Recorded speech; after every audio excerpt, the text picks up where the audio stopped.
নামাজের পরে আমার নবীজি মুখ মোবারক ঘুরাইলেন, ঘুরার পরে আবু হুরায়রা এদিকে আসো। জি হুজুর, লাব্বাইক ইয়া রাসূলুল্লাহ। বলো চোরের খবর তুমি বলবা না আমি বলবো? জোরে কয় না সুবহানাল্লাহ। চোরের খবর তুমি বলবা না আমি বলবো? আবু হুরায়রা বলেন, হুজুর আপনি বলেন। আমার নবী বলেন, চোর তো পালায় গেছে না, পালায় গেছে না। কি বলছে? ওয়াদা করেছে, পাকা ওয়াদা দিচ্ছে, আর আসবে না, চুরি করবে না, তাই না? জি হুজুর এরকম করে বলছে। সাবধান থাকো, আজকে চুরি করতে আসবে। সুবহানাল্লাহ কয় না? আজকে চুরি করার জন্য আসবে।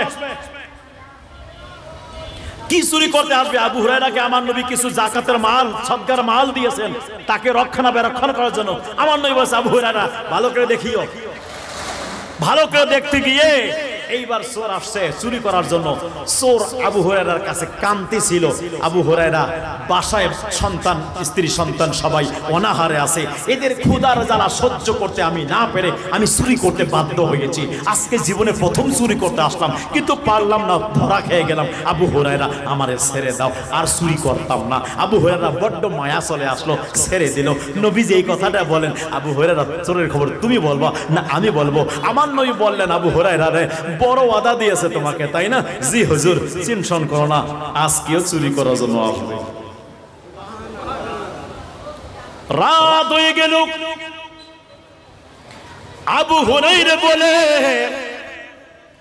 আকাশের চন্দ্র টুকরো টুকরো হতে পারে, আসমান জমিন সবকিছু ধ্বংস হতে পারে, আমার নবী কথা কোনোদিন মিথ্যা হতে পারে না। কথা কোন ঠিক না। এইবার আবু হুরায়রা আছেন, এবার জাগ্রত অবস্থায় কড়া ডিউটি পালন করছে, কড়া নাইট গার্ড। কথা বুঝে আসছে? একদম কড়া ডিউটি পালন করছেন। ইন্ডিমিন টাইমে চলে আসছেন চোর ব্যক্তি আসা মাত্রই ধরে নিলেন, রে তুমি ওয়াদা দিয়েছিলে আজকে আসবা না, কেন তুমি চুরি করার জন্য আসছো?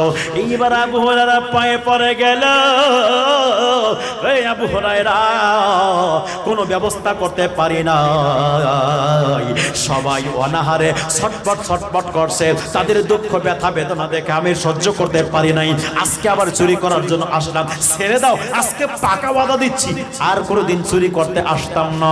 আমার মায়ের নবীর কাছে ফজর নামাজের সময় গেলেন, নবীজি আবু হুরায়রার চোরের খবর কে বলো? বলে হুজুর পাকা ওয়াদা দিয়েছে আর চুরি করবে না। আমার নবী বলেন, আবু হুরায়রা আজকে সে চুরি করার জন্য আসবে, ভালো করে থাকিও। নবীজির কথা সত্য।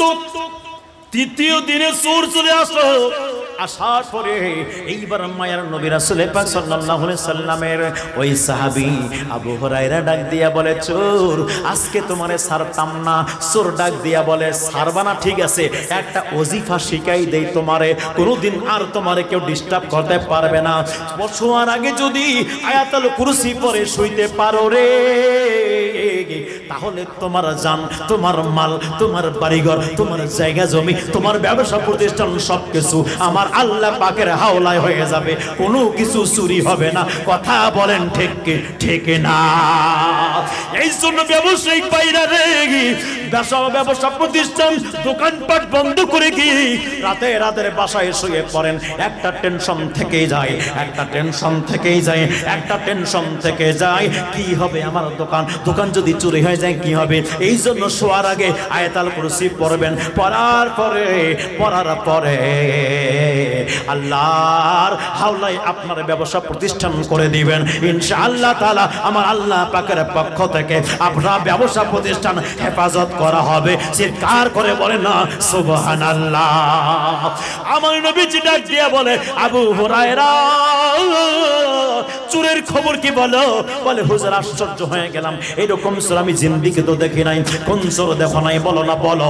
বলে হুজুর চুরি করতে আসছে, আবার আমাকে ওজিফা শিখাই দিয়েছে। কি ওজিফা? বলে আয়াতুল কুরসি হইতে বলছে। আবু হুরায়রা সে চোর হলেও কথাটা সত্য বলেছে, ওই চোরকে তুমি চিনতে পেরেছো? আবু হুরায়রা বলেন, না হুজুর না, আমি চিনতে পারি নাই। আমার নবী ডাক দিয়ে বলে, আবু হুরায়রা রে, ওটা চোর নয়, ওটা হলো ইবলিস, শয়তান, আযাজিল। নবী দেখার ক্ষমতা আছে কি আছে না? দুই হাত পরিমাণ আছে কি আছে না? একটু জোরে বলেন আছে কি আছে না? ক্ষমতা কে দিয়েছেন?